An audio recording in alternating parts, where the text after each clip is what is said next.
এবার ঈদে কুরবানি দিয়েছেন চিত্রনায়িকা অপু বিশ্বাস। রান্নার পর কি আপনি শাকিব খানের বাসায় সেগুলো পাঠিয়ে দিন।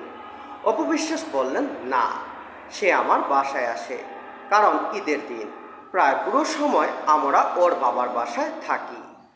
আমার যেটা হয়, কুরবানি দেওয়ার পর মাংস রান্না করে রেখে দিই, পরে অনেক রাতে ওর বাবা এসে খায়।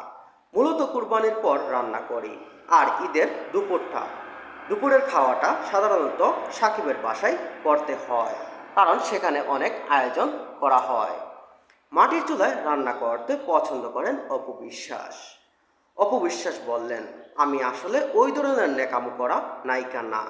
আমি খুব স্ট্রেট ফরওয়ার্ড, একজন সাধারণ বাঙালি মেয়ে। পেশাগতভাবে আমি চিত্রনায়িকা, কিন্তু আমি বগুড়ার মেয়ে।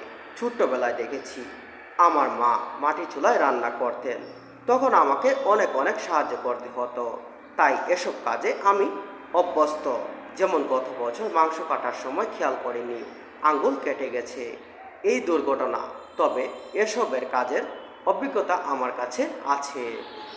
এ সময় আরও অনেকেই বললেন, আপনি সবসময় বলতেন শাশুড়ির কাছ থেকে রান্না শিখেছেন, নিশ্চয়ই ঈদের রান্না নিয়ে শাশুড়ির সঙ্গে বিশেষ স্মৃতি আছে। অপু বিশ্বাস বললেন, তার রান্নার হাত খুব ভালো, তার কাছ থেকেই রান্না শিখেছি। আমি রেস্তোরাঁর সঙ্গে বিভিন্ন উপকরণ দিয়ে সাদা করে ঝুরা রান্না করতেন।